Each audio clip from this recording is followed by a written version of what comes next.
자, 역대하 13장 1절에서 14장 1절이죠. 사실상 한 장입니다.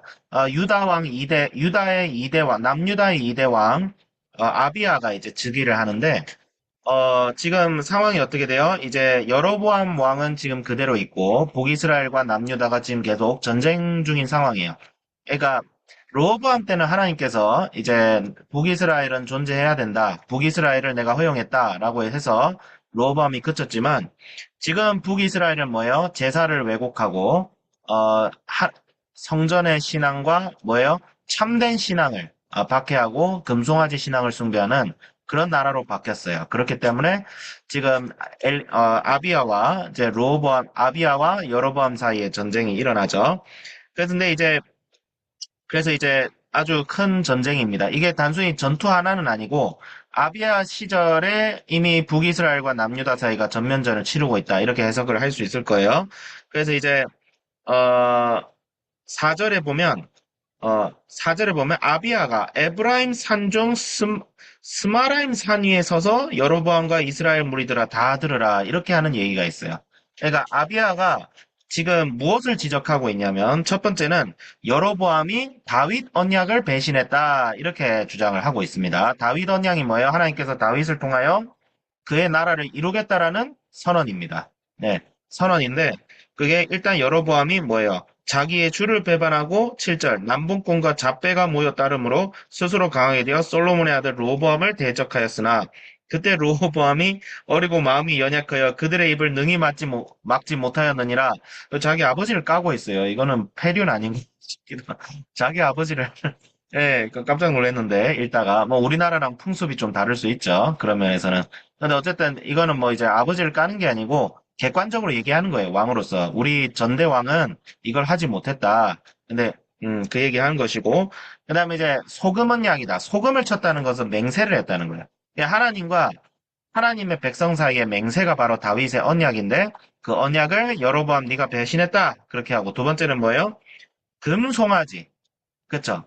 예배를 드린다는 것은 뭐예요? 하나님께만 예배를 드리고 하나님께서 마련해 주신 방법대로 예배를 드리는 거예요. 근데 이 예배를 어떻게 해요? 폐지하고 금송아지를 숭배하고 제단을 성전이 아닌 다른 곳에서 제사를 지내는 것. 지 멋대로 예배를 드리는. 이거에 대해서 여로보암이 지적을 하죠. 근데 우리는 그렇지 않다. 우리는 아론의 자손들이 하나님께서 명령하신 대로 아론의 자손들이 하나님이 마련해 놓으신 성전에서 제사를 지낸다라고 하면서 이게 한마디로 무슨 말이냐면 아비아가 우리가 정의롭고 니들이 악해 그냥 이걸 선언하는 거예요. 우리 전쟁을 보면 알겠지만 각 이제 전쟁을 치를 때 명분이 필요하잖아요. 그렇죠? 그러니까 명분이 아비아의 명분은 이거인 거예요. 예, 우리가 정의의 편이다 이런 거예요. 그 실제로 성경적으로도 아비아를 지지하고 있죠.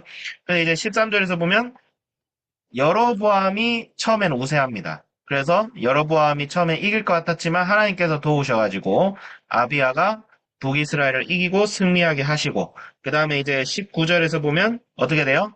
아비아의 남유다가 강성해지고 여로보암의 북이스라엘이 쇠퇴하는 그런 모습이 나옵니다. 그래서 이제 역대하 13장 전체의 주제는 르호보암의 길이 여로보암의 길을 이기는. 예. 그러니까 르호보암의 길은 뭐예요? 그래도 예수님을 내 인생의 주인과 왕으로 고백하고 그다음에 뭐예요? 말씀대로 신앙생활 하려는 부족할지라도 예수 그리스도의 십자가가 있는 신앙이고 여로보암의 길은 뭐예요? 자기가 원하는 대로 신앙생활을 하는 신앙도 자기의 어떤 세속적인 목적으로 이용하려는 신앙입니다. 이 두 가지 신앙이 대척을 하고 있고 이 두 가지 신앙이 우리 가운데 있습니다. 사실은 우리 가운데 있을 수 있다. 교회 가운데 있을 수 있다. 그래서 그랬을 때 하나님께서는 누구의 편을 드실까? 정확히 말하면 유다의 길을 가는 사람은 소수였어요. 실제 군사수가 뭐 80만, 40만인데 이걸 굳이 이 성경은 고대 시대에 지어졌잖아요. 그렇죠? 기원전 14세기경에 지어졌는데 이때는 고대인들이 숫자를 기록하는 방식이 진짜 문자 그대로의 숫자를 기록한다기보다는 어떤 상징적 혹은 어떤 문학적 표현으로 기록하는 경우가 많았어요.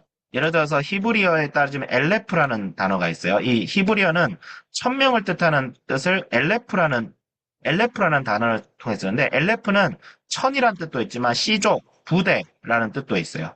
그러니까 80만이라는 것은 이제 히브리어로 따지면 800 엘레프라는 뜻이거든요. 800 엘레프, 북이스라엘 800 엘레프가 남유다의 400 엘레프와 싸웠다라고 돼 있는데 그래서 이제 제가 존경하는 팀 켈러 목사님이나 이제 존 파이버 목사님이야 이것을 문자적으로만 해석할 필요는 없다. 상징적으로 해석할 수 있다. 왜냐하면 실제로 고대인들이 숫자를 그렇게 정확하게 기록 안 했어요. 현대인들하고 달랐어요. 우리는 숫자를 기록할 때 정확성에 무게를 두잖아요. 현대인들은 숫자를 정확하게 기록하는 게 아니라, 예를 들어서 이런 거예요. 우리도 치면 옛날 시골 어르신들 주문할 때, 제가 비유를 들어보자면, 도시 사람들은 좀 숫자의 정확성을 중요시 하잖아요. 그래서 맥주를 주문할 때, 4잔, 아니, 자꾸 맥주를 비유해서 죄송합니다. 4잔 500cc 주문할게요. 이런데 시골에 가면 어르신들한테, 그거 서너 잔 줘. 이랬잖아요. 고대인들은 약간 시골 감성으로 기록을 했어요. 예. 그러니까 숫자에 대한 정확도가 그렇게 정확하지 않았어요. 신약하고 구약이 이런 면에서 많이 달라요. 신약은 그래도 정확도를 어느 정도 재긴 합니다. 그렇게 하는데 그렇게 볼 필요가 있다. 근데 문자적으로 믿으셔도 됩니다. 괜찮습니다. 문자적으로 믿어도 되고 아니면 상징적으로 믿어도 되고 이제 오늘날 전통 신학은 이 두 가지를 다 긍정합니다. 두 가지를 다 긍정하고 제가 이 설명을 왜 드리냐면 자유주의 신학을 하는 사람들이 성경 이성을 중요시한다면서 야, 이거 너무 과장된 거 아니냐. 고고학적으로 봤을 때 이 당시 팔레스타인 고대 인구가 200만이 안 되었는데 싸우러 나가는 놈들만 80만, 40만이면 성경은 왜곡됐네. 성경은 오류가 있네. 이렇게 얘기하는데 성경에 오류가 있는 것이 아니라 하나님께서 성경을 쓰실 때에 그 당시 고대의 문학과 고대의 표현 방식을 사용하셔서 성경을 기록했다. 이렇게 봐야 돼요.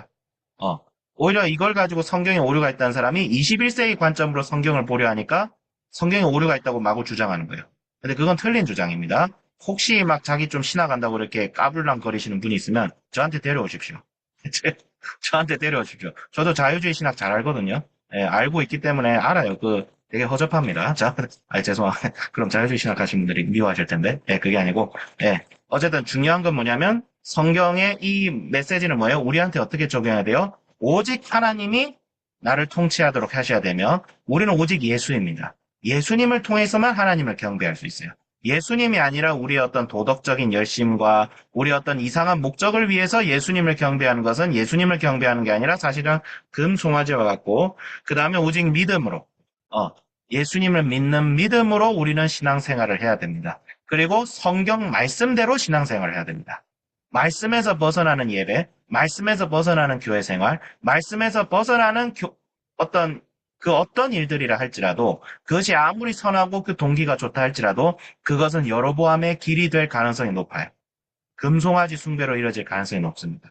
그래서 교회가 무엇인가? 오늘날 하나님께서 우리를 통하여, 우리 한비전을 통하여, 교회를 통하여 하나님께서 이루고자 하시는 바가 무엇인가? 우리는 그것을 성경 말씀과 성경 말씀을 통해서 우리에게 지금도 역사하시는 성령 하나님을 통해서 가야 됩니다. 그래서 우리의 모토가 성령보다, 기도보다, 말씀보다 앞서지 않는 신앙. 그런 신앙이 돼야 됩니다. 그게 바로 르호보암의 길이고 아비야의 길이고 그렇지만 이런 길을 가는 사람들이 많지는 않을 거예요. 교회 안에도 많지는 않아요.